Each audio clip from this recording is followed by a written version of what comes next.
Oke, semua bilang gereja. Coba Kisah Para Rasul ayat 1, Kisah Rasul 1 ayat 7. Kisah Para Rasul 1 ayat 7. Pak Paulus rasa semuanya pasti sudah sering mendengar kata gereja. Oh, nanti di minggu depan yang kelas 7 dan kelas 8 ataupun kelas 9 akan membahas tentang kata gereja. Pasti teman-teman kalau ingat yang kelas 8 atau yang kelas 9, Pak Paulus seringkali pada saat bahas gereja ada lagu ini. Aku gereja, kau gereja, kita sama-sama gereja dan pengikut Yesus di seluruh dunia. Terus kita sama-sama gereja. Oke, sudah buka Kisah Rasul pasal 1 ayat 7? Yang sudah ketemu katakan haleluya. Yuk, siap baca. 1, 2, 3. Lebih kencang dong, coba. Yo, siap ya. Ready, 2, 3.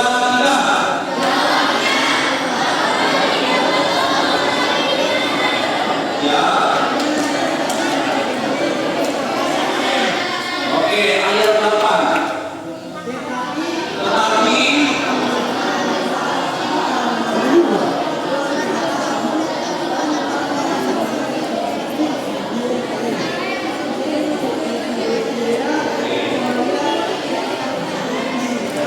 ya.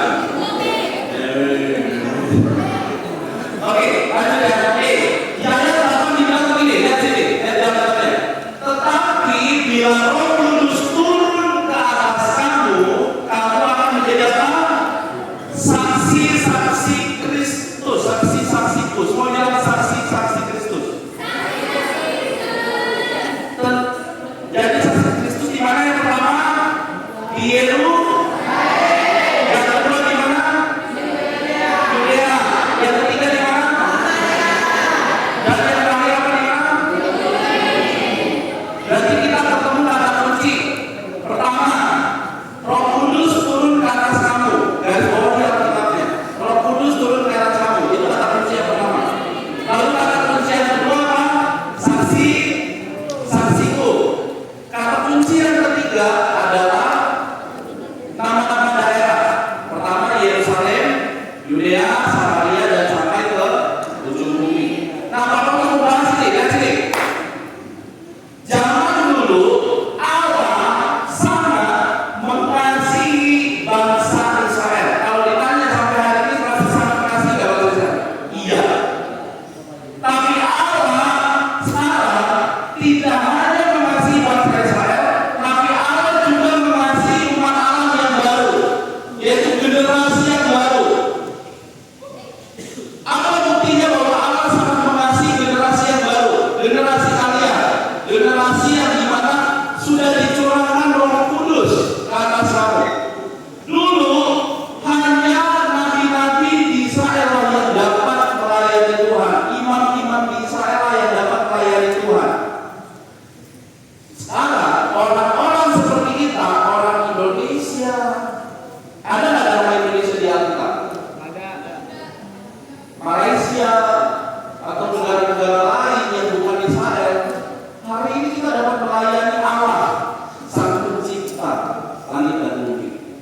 Itu semua karena Allah menjadikan kita umat Allah yang baru yang baru. Bukan hanya umat Israel saja, tetapi kita menjadi umat Israel yang baru secara rohani. Semua bilang secara rohani. Nah, makanya itulah yang disebut dengan gereja. Gereja adalah orang-orang yang menyadari bahwa dirinya adalah umat kepunyaan Allah, yang artinya kita tidak masuk hitungan. Teman-teman dan saya, itu kita tidak masuk hitungan sebagai umat Allah, karena kita tidak layak. Kita adalah bangsa yang jauh sekali. Tapi oleh karena anugerah Tuhan, hari ini kita dapat percaya kepada Yesus sebagai Tuhan dan Juru Selamat kita.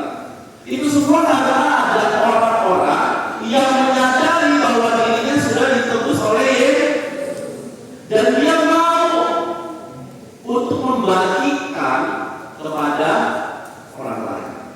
Itulah yang disebut dengan misionaris. Semua bilang misionaris. Gereja itu harus mengutus misionaris. Semua bilang misionaris sekali lagi. Gereja harus mengutus misionaris. Orang-orang yang memberitakan Injil, orang-orang yang menjadi saksi Kristus. Paulus berdoa supaya di antara kalian ada yang jadi misionaris. Yang mau amin, Paulus percaya itu pasti bakal menjadi misionaris.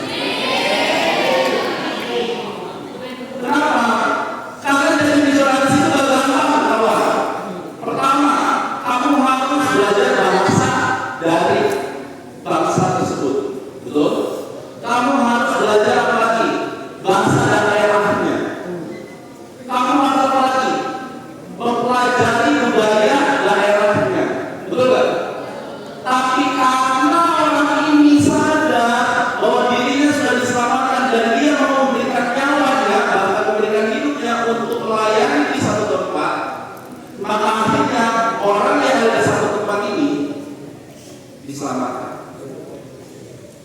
Nah, Pak Paulus berdoa supaya kita menjadi seperti itu.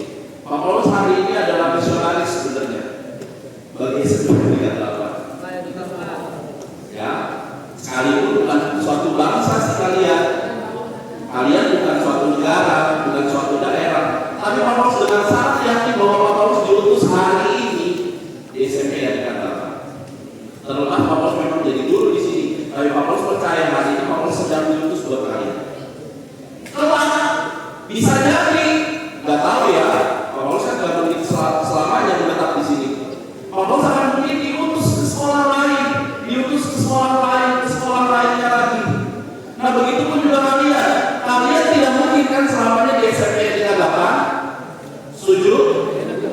Yang kelas 9 mau di sini sampai selamanya.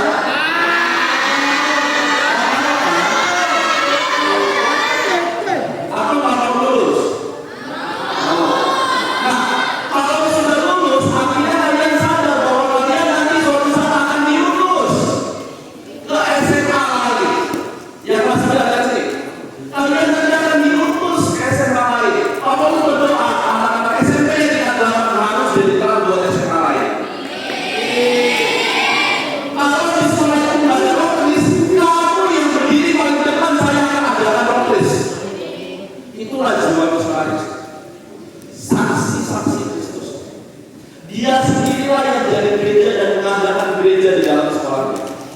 Sekolah memang bukan gereja, tapi kamu bisa menjadikan sekolahmu seperti gereja bagimu. Paham ya? Tidak perlu ada gembala-gembalaan, gembala sidang atau urusan organisasi. Tidak perlu ada yang dari penatua lah, apa segala macam mungkin ada di dalam struktur proklis. Tapi itu tidak penting. Yang paling penting adalah bahwa kalian harus menjadi orang yang sadar hidupnya untuk generasi ini. Sampai hari ini Pak Paulus yang sama dari tahun 2015 sampai hari ini Pak Paulus benar yakin bahwa Pak Paulus dipanggil sama Tuhan untuk generasi ini, buat anak-anak sekolah. Makanya Pak Paulus sudah stop cuma pelayanan di SMP yang lama. Beberapa minggu yang lalu Pak Paulus datang ke SMP Negeri 44. Ada yang tahu SMP Negeri 44? Tahu kan teman-teman? Mereka tidak punya guru agama Kristen. Padahal SMP negeri, tapi mereka tidak punya guru agama Kristen, pelajaran agama Kristen. Mereka ada sih guru yang Kristen. Untungnya ada guru itu. Dan guru itu ternyata satu-satunya orang Kristen di tempat itu. Dia guru bahasa Inggris. Namanya Pak Richard. Dan di sana dia cerita, doakan saya supaya saya bisa menjadi orang yang membawa pengaruh buat sekolah ini dan suatu saat banyak orang-orang yang Kristen masuk ke tempat ini. Lihat sini guys, gak semua orang seberuntung kalian.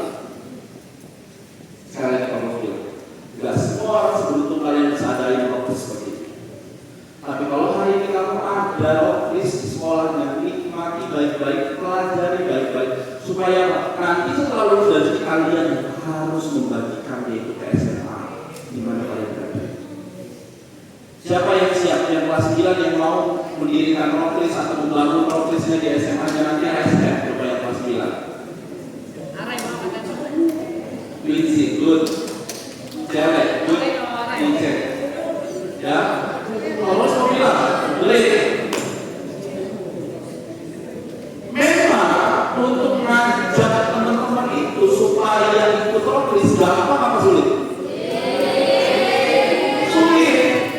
Ngajak orang tambah dekat sama Tuhan itu gampang atau sulit? Sulit. Kenapa? Hari-hari ini kita sudah banyak dicantum oleh yang namanya gadget, handphone kita, game online kita, Fire lah, Mobile Legends lah.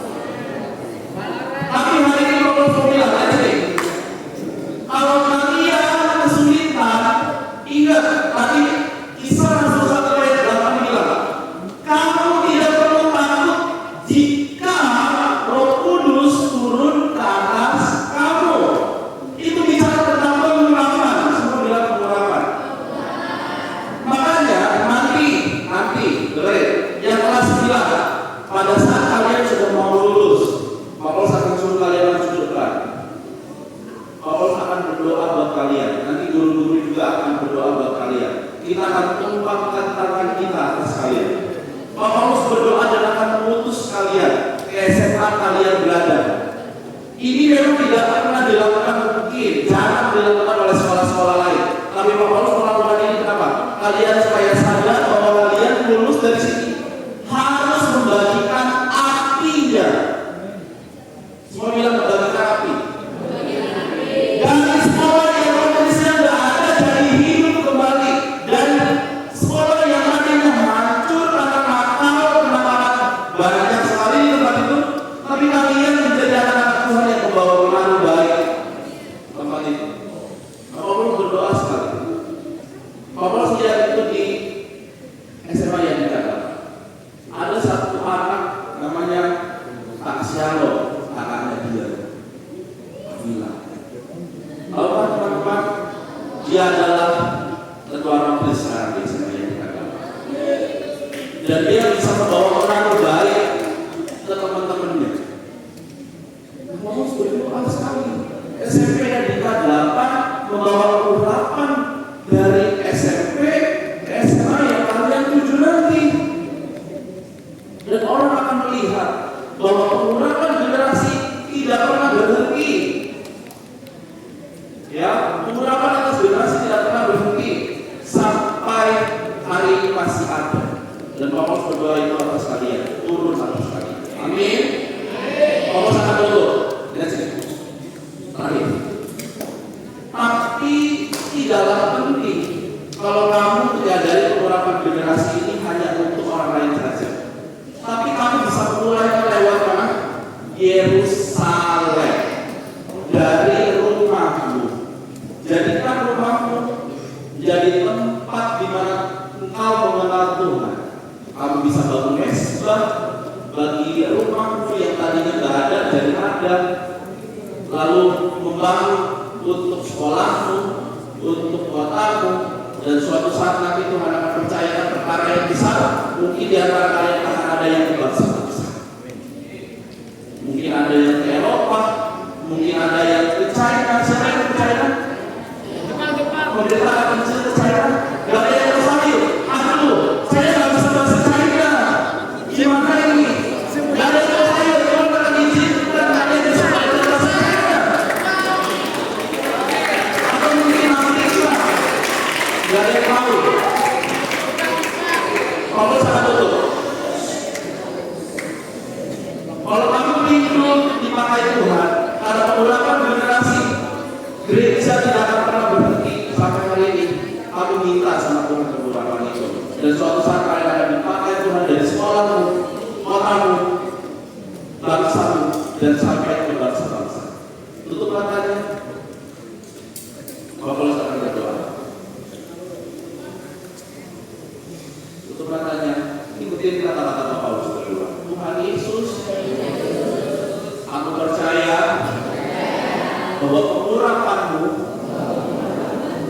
kuasa Rohmu tidak berhenti dari zaman rasul-rasul sampai hari ini. Aku mau menjadi saksi Kristus dimanapun aku berada, mulai dari rumahku, sekolahku, bangsaku, dan sampai ke bangsa-bangsa. Pakai aku Tuhan untuk menjadi alat di dalam nama Tuhan Yesus. Amin. Oke.